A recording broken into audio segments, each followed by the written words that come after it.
Police officers using geese instead of dogs for security, huge empty cities that cost billions to build but have no people living there, and a booming market for canned air so people can breathe fresh air in smoggy areas. These are just 3 of the 15 things you can't see anywhere but in China. Number 15.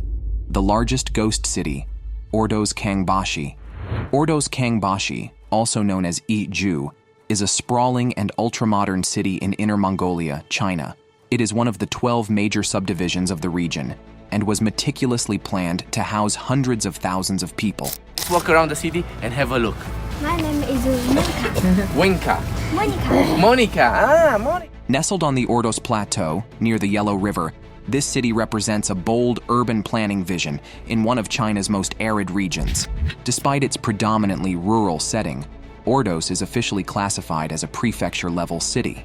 The city's population, according to the 2020 census, stood at 2,153,638. Within this, the built-up metropolitan area, including Ajinhoro Banner and Kangbashi district, had 366,779 residents. The Dongsheng district, with 574,442 inhabitants, is still in the process of fully integrating into the urban landscape. The city is notable for its ambitious government projects, particularly the new Kangbashi district. This district was envisioned as a massive civic center featuring a variety of monumental structures, cultural institutions, and futuristic architecture. One of its most striking features is the Ordos Museum, a futuristic building shaped like a colossal rock, designed to reflect the region's natural landscapes and cultural heritage. Kangbashi also made headlines as the venue for the 2012 Miss World Final, showcasing its potential as a global event location. However, despite its grand design, the district initially struggled with low occupancy rates. Many of its streets remained eerily quiet, leading Western media to dub it a ghost city. The phenomenon of Ordos as a ghost city is part of a larger pattern of rapid and sometimes poorly planned urban expansion in China. Despite its cutting-edge infrastructure and high-tech amenities, the city's development outpaced its population growth, leaving many of its modern buildings unoccupied. Number 14. Eating exotic animals. In certain parts of China, eating exotic animals has been a tradition for many years. At local markets, you can find everything from snakes and scorpions to even more unusual animals like pangolins. However, this practice gained worldwide attention during the COVID-19 pandemic, highlighting the potential dangers associated with consuming wildlife and the wet markets where these animals are sold. In response to the deadly coronavirus outbreak, believed to have originated from a wildlife market in Wuhan, China is enforcing a strict ban on the consumption and farming of wild animals. While it's still unclear which animal passed the virus to humans, possibilities include bats, snakes, and pangolins. China has recognized the urgent need to regulate its lucrative wildlife industry to prevent future outbreaks. In late February, the country introduced a temporary ban on farming and consuming terrestrial wildlife of important ecological, scientific, and social value, with expectations that this will become permanent law later in the year. Despite these efforts, ending the trade will be challenging. China's deep-rooted cultural practices involve using wild animals not only for food, but also in traditional medicine, clothing, ornaments, and even as pets. This isn't the first time Chinese authorities have attempted to curb the wildlife trade. For instance, in 2003, civets, a type of mongoose, were banned and culled in large numbers after they were identified as likely carriers of the SARS virus. The sale of snakes was also briefly prohibited in Guangzhou following the SARS outbreak. Yet, even today, dishes featuring these animals are still consumed in some regions of China. Public health experts believe the current ban is a significant first step, but they urge Beijing to take this opportunity to close loopholes, such as the use of wild animals in traditional Chinese medicine, and to begin shifting cultural attitudes in China towards consuming wildlife. Number 13. Police geese. In parts of China, especially in the rural areas of Xinjiang province, the police have adopted a rather unconventional yet surprisingly effective method for bolstering security, using geese as sentinels. While it might seem odd at first, these birds are more than capable of protecting police stations, thanks to their extraordinary senses and instinct to defend their territory. The Xinjiang police turned to these feathered guardians after an incident in which a thief attempted to break into a station to reclaim a motorcycle that had been confiscated. The geese on duty that night immediately sensed the intruder and raised an alarm, honking loudly enough to wake the entire station. Their incessant honking not only startled the would-be thief, but also alerted the officers, leading to a swift arrest.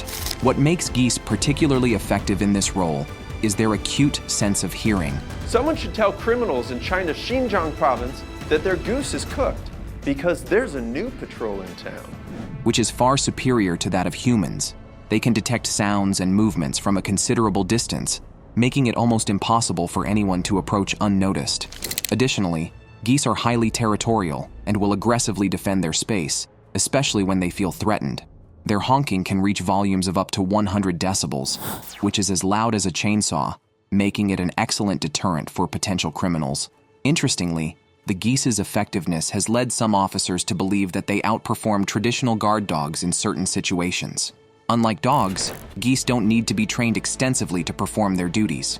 Their instincts drive them to protect their flock, and by extension, the police station they patrol. When a flock of geese feels threatened, they can become incredibly aggressive, and their collective response is enough to make even the bravest intruders think twice. This innovative use of geese for security not only highlights their remarkable abilities, but also reflects the resourcefulness of rural police forces in China, who have turned to nature's sentinels to keep their communities safe. Number 12, the red beach. Today we are seeing the red stuff in Pigeon. Panjin's Red Beach, located in Dawa County, Panjin, Liaoning, China, is one of the most awe-inspiring natural wonders in the world. This vast wetland, part of the Liaohe River Delta, undergoes an extraordinary transformation each autumn, turning a vivid crimson. The source of this breathtaking spectacle is a rare species of seaweed called sueda, which thrives in the highly alkaline soil unique to this region. Sueda begins its journey in the spring months of April and May, when it sprouts in tender green. As summer progresses, the plant matures, and by autumn, it takes on a deep blood-red color, creating an almost otherworldly landscape. The sueda plant's growth is closely tied to the water in the area, and as it sheds its leaves and debris, the riverbeds become coated with red dust, enhancing the overall effect. Red Beach is not just a visual marvel, it is also an ecological treasure. Covering over 3,500 square miles, it is one of the largest wetlands on Earth and plays a crucial role in the local ecosystem.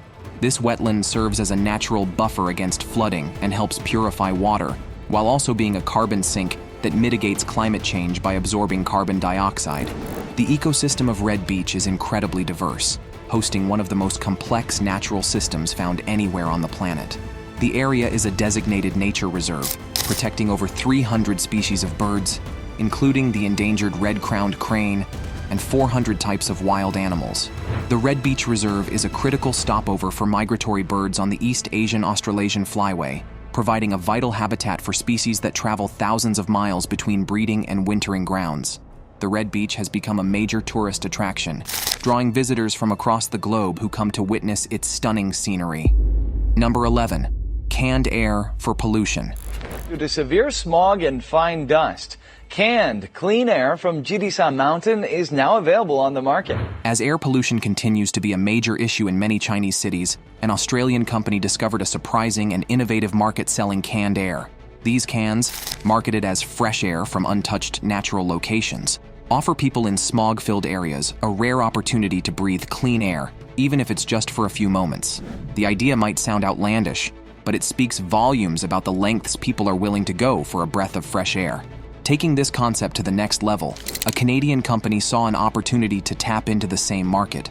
They began selling canned air collected from the picturesque landscapes of Banff, Alberta, a place renowned for its stunning natural beauty and crystal-clear air. The air is carefully bottled in Banff, one of Canada's oldest and most visited national parks, where millions of visitors flock each year to experience the pristine environment. Once collected, this air is shipped thousands of miles to China, where it's sold as a luxury item.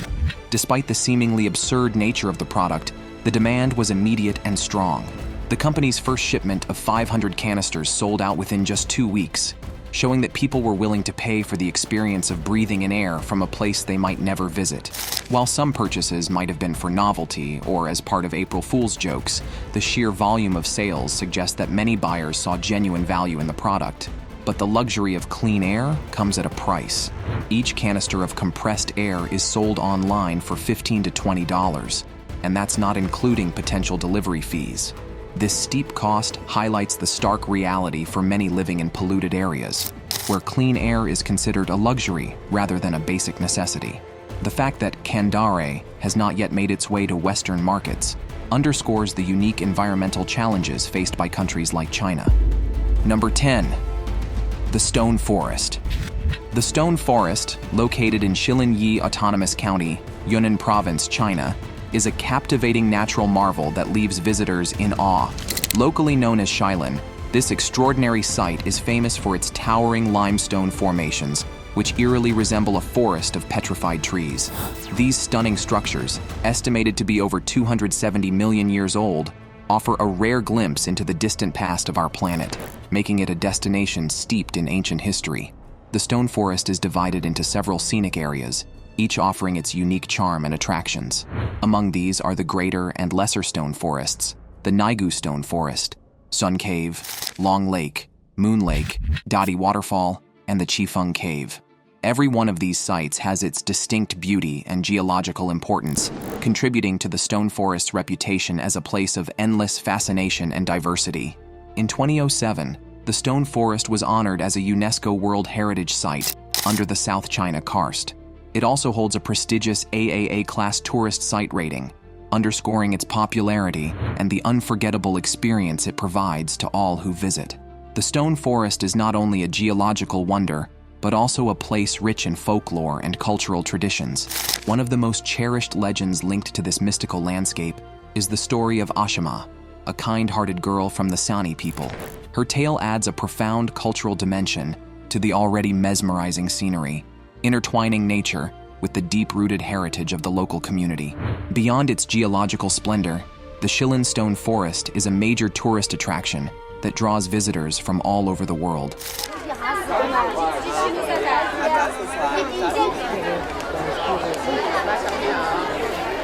People come to marvel at its surreal landscape, where nature has sculpted towering stone pillars that stand like silent sentinels, bearing witness to the eons that have passed.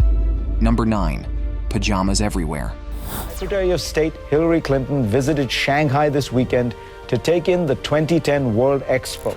In some parts of China, particularly in Shanghai, wearing pajamas in public isn't just common, it's considered completely normal.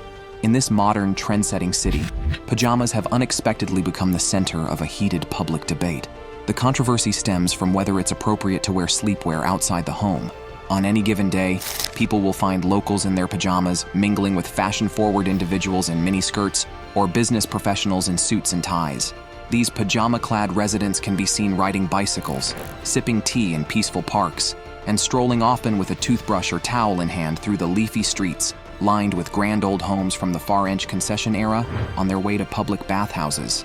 A recent survey revealed that 16% of Shanghai's residents, or their family members, frequently wear pajamas in public, while another 25% do so occasionally. Interestingly, this practice was also ranked as one of the most annoying aspects of city life, alongside pets relieving themselves in public places, according to a study led by Yang Xiong, a sociologist from the Shanghai Academy of Social Science. The exact moment when pajamas became a flashpoint in Shanghai's recent etiquette wars is hard to pin down. While some people in the city view the practice as unique to Shanghai and even endearing, others see it as uncivilized and a sign of poor taste in a city known for its class consciousness. People who wear pajamas in public are degrading themselves. It reflects shallow taste and weak personal qualities, commented Hu Shoujun, a sociologist from Shanghai's Fudan University. Despite this criticism, it's not uncommon to see people in pajamas in this bustling metropolis of 17 million, wearing them as casually as they would a t-shirt on a hot summer day. However, this trend has sparked a backlash in some cities, where officials have gone as far as using facial recognition technology to publicly shame those caught in their pajamas. Names, photos, and even identification numbers are published, igniting debates over privacy and civil liberties. Number 8. The three-child policy, a sudden shift in family planning. China's sudden shift from its one-child policy to a three-child policy represents a dramatic change in the nation's approach to family planning. The Chinese government has announced that married couples may now have up to 3 children. This change is driven by various social and economic pressures, pushing the government to encourage families to have more children. However, as families are urged to expand, they face new challenges in adapting to this policy. 很难接受那个爱，这么久没有接受过这种的爱，就是能够要接纳他，要关心他。The goal is to address the aging population and declining birth rates, but it also raises important questions about the long-term effects on women's rights, economic stability, and societal expectations. The introduction of the three-child policy in May 2021, following the preliminary results of the 2020 National Population Census, highlights the government's efforts to reverse these worrying trends. The policy aims to achieve stable population growth over the long term, ensuring sustainable economic development. To support this shift, a new amendment to the Population and Family Planning Law, adopted in August 2021, introduces measures to remove obstacles to increasing birth rates, especially after the two-child policy of 2015 failed to meet its goals. In 2020, China recorded only 12 million births, nearly 3 million fewer than in 2019, marking the lowest number of births since 1960, when the population was half its current size. To address this, the new measures, similar to those in various European countries, focus on reducing the financial and material burdens on couples after childbirth and promoting a balance between work and family life for women. However, while the 2021 amendment lays out general principles, the details of how these family planning measures will be implemented are left to the discretion of provincial governments, just as with previous policies.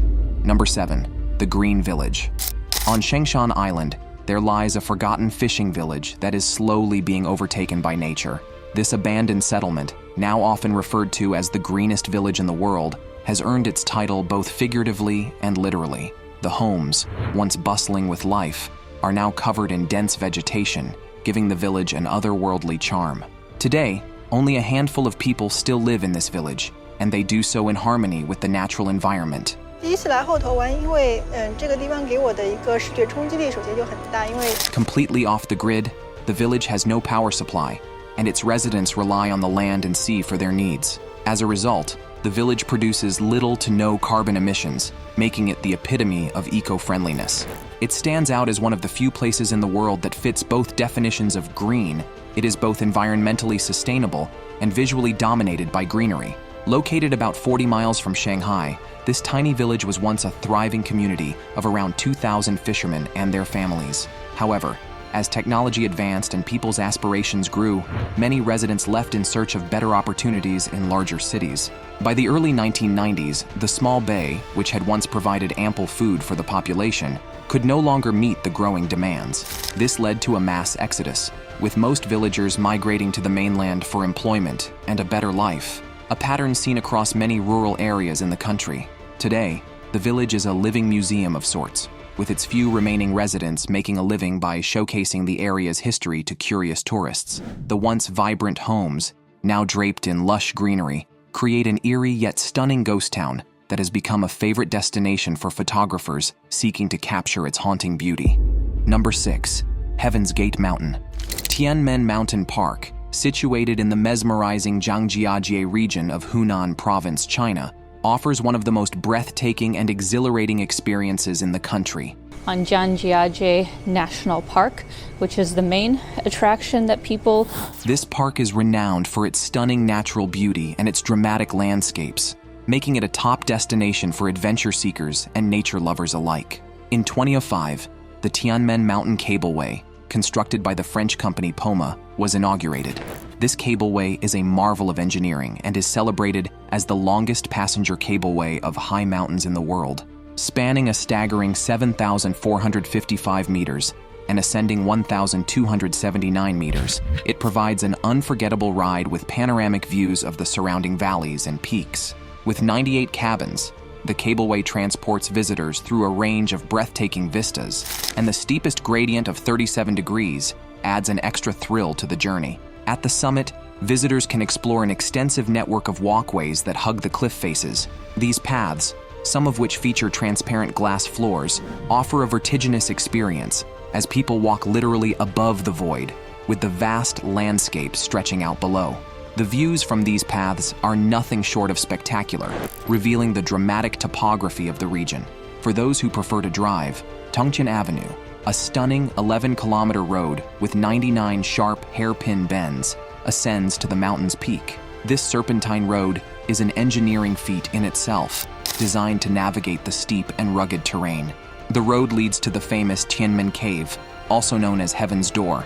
This natural arch, which reaches a height of 131.5 meters, is a striking feature of the mountain. The cave's name reflects its breathtaking appearance and its cultural significance in Chinese mythology.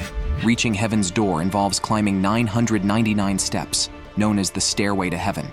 This steep and challenging ascent offers a sense of accomplishment and leads to one of the most awe-inspiring viewpoints on the mountain. Number 5. The mink farms in China. China stands as a leading global producer of mink fur, operating some of the largest mink farms in the world. These farms are predominantly spread across Heilongjiang, Jilin, Shandong, Jiangsu, Henan, Hebei, and Liaoning provinces.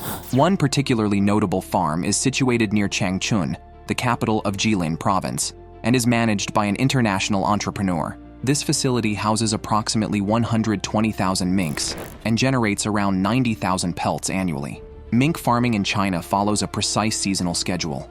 Breeding occurs each April, taking advantage of the spring's optimal conditions for reproduction. The minks are then slaughtered in early winter, a period chosen for the peak softness and density of their fur. On average, minks live for about 7 months, though top-quality males and females are retained longer to ensure the highest quality offspring. Creating a fur coat requires a substantial number of pelts, about 20 to 30 for a long coat and 15 to 20 for a short one. The farm itself is organized into rows of wooden structures, reminiscent of military barracks, designed to house the minks in a controlled environment. Workers, clad in thick winter coats and face masks, carry out their duties in these cold conditions. Many of these workers come from surrounding villages, contributing to the local economy. Women typically manage tasks such as cleaning cages, feeding the minks, and selecting animals for slaughter, while men focus on the pelting process. The industry has faced scrutiny, especially since the COVID-19 pandemic, when several mink farms in Europe were linked to mutations of the virus. This has intensified global debates about the ethics and environmental impact of fur farming. Despite these controversies, mink farming remains a significant part of China's economy, driven by both domestic demand and international markets. Number 4. The largest shopping mall in the world. The new South China Mall in Dongguan proudly claims the title of the largest shopping mall in the world by sheer size, but it's often more empty than bustling. Covering an impressive 892,000 square meters, it has nearly 660,000 square meters of leasable space, which could accommodate up to 2,350 stores. And we're going to show you around. There's a shopping centre called Dream Plaza. That's where we are right now. This vast complex is divided into 7 themed areas inspired by global cities and regions, such as Amsterdam, Paris, Rome, Venice, Egypt, the Caribbean, and California. Notable features include a 25-meter replica of Paris's Arc de Triomphe, a copy of Venice's St. Mark's Bell Tower, and a 2.1-kilometer canal complete with gondolas. Opened in 2005, the mall faced significant challenges in its early years, with many of its spaces remaining vacant and earning the nickname Dead Mall. For over a decade, few businesses rented space, making the mall look deserted. However, after extensive renovations in 2015, large sections of the mall were revitalized with shops, restaurants, and entertainment venues, although some areas remained empty and under construction. By January 2018, with further updates and renovations, the mall's occupancy was set to rise significantly. It now boasts attractions like an IMAX-style cinema, a theme park, and a marine mammal park. As of 2020, the mall's occupancy rate had reached 91%, with expectations to rise to 98% the following year. Despite its massive scale and grand vision, the new South China Mall has faced difficulties in attracting tenants and shoppers, earning it the label, the world's largest ghost mall. Its story highlights the complex challenges and risks in China's retail market. Number 3. The world's largest human migration. Chunyun, often called the Spring Festival travel rush, is one of the most intense travel periods in China, aligning with the Chinese New Year celebrations. This travel season starts 15 days before New Year's Day and extends for about 40 days, making it a significant logistical challenge. In 2016, it was projected that around 2.9 billion passenger journeys would be undertaken during Chunyun, showcasing its status as the world's largest annual human migration. During this period, China's rail system became a focal point of the rush, handling an extraordinary volume of passengers. The high demand often leads to packed trains, long queues, and delays. To manage the influx, the Chinese government implements a range of measures, including additional trains and special ticketing systems. For example, in recent years, China has introduced mobile apps and online booking systems to streamline ticket purchasing and reduce the physical lines at stations. Here at the Beijing West Railway Station, this is one of the busiest train stations in all of China. The scale of Chunyun is staggering when compared globally. It dwarfs other major travel events, such as the Thanksgiving holiday rush in the United States or the summer vacation periods in Europe. The travel rush involves not just trains, but also buses, airplanes, and private vehicles, reflecting the widespread nature of the migration as people from all walks of life travel to their hometowns. The cultural significance of Chunyun cannot be overstated. The Chinese New Year, or Spring Festival, is the most important holiday in Chinese culture, symbolizing the end of winter and the beginning of a new year filled with hope and prosperity. This festival is marked by elaborate family reunions, traditional meals, and festive activities such as dragon dances and fireworks. The travel rush is driven by a deep-rooted desire for families to be together during this joyous time, highlighting the strength of familial bonds and cultural traditions in China. Number 2, the social credit system. China's social credit system is a government-run project designed to track and evaluate the behavior of its citizens, both online and offline. This system assigns scores based on people's actions, rewarding or punishing them in different ways, such as limiting their ability to travel or access certain services. It's a national initiative to create a credit rating and blacklist system to assess the trustworthiness of businesses, individuals, and government agencies. The idea for the social credit system dates back to the 1980s when the Chinese government sought to develop a personal credit rating system for people in rural areas and small businesses without proper records. By the early 2000s, the concept had evolved, drawing inspiration from credit scoring systems in other countries. Regional trials began in 2009, and by 2014, a national pilot project involving 8 credit scoring firms was underway. The social credit system builds on China's existing legal and financial credit systems. It's overseen by the National Development and Reform Commission, the People's Bank of China, and the Supreme People's Court. The goal is to standardize credit ratings and assess financial and social behaviors for various entities, including businesses, government bodies, individuals, and NGOs. The Chinese government aims to boost societal trust and regulate areas like food safety, intellectual property, and financial fraud through this system. Despite some Western media portrayals, there is no single nationwide social credit score for individuals. Reports of a universal score that leads to punishment for low scores are often exaggerated or incorrect. According to the Mercator Institute for China Studies based in Berlin, the system does not constantly monitor individual behavior. Punishments are applied only for breaking laws and regulations, not for merely having a low score. Moreover, a universal social credit score is unlikely to be implemented. The system remains a topic of significant debate, with critics arguing that it represents a form of mass surveillance and social control. Number 1, Bianlian, face-changing, performance. Bianlian, also known as face-changing, is a mesmerizing and highly specialized art form within traditional Chinese opera. This technique is especially prominent in Sichuan opera, where it dazzles audiences with its rapid and seemingly magical mask transitions. Performers execute these face changes so swiftly that the human eye can barely track them, creating an enchanting illusion of instant transformation. The skill of Bianlian involves a series of intricate movements and techniques. Performers use a combination of cleverly hidden silk threads and quick hand motions to switch masks. For instance, one method includes pulling a mask off with one hand, while another mask is simultaneously revealed from above, all within a fraction of a second. This sophisticated technique is kept secret and has been meticulously refined over centuries. Only around 200 individuals in the world are known to master this art form, making it a rare and prestigious skill.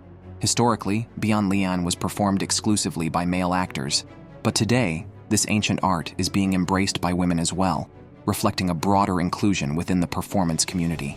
The masks themselves are works of art, featuring vibrant colors and intricate designs that symbolize a range of emotions and character traits. Each color has specific meanings.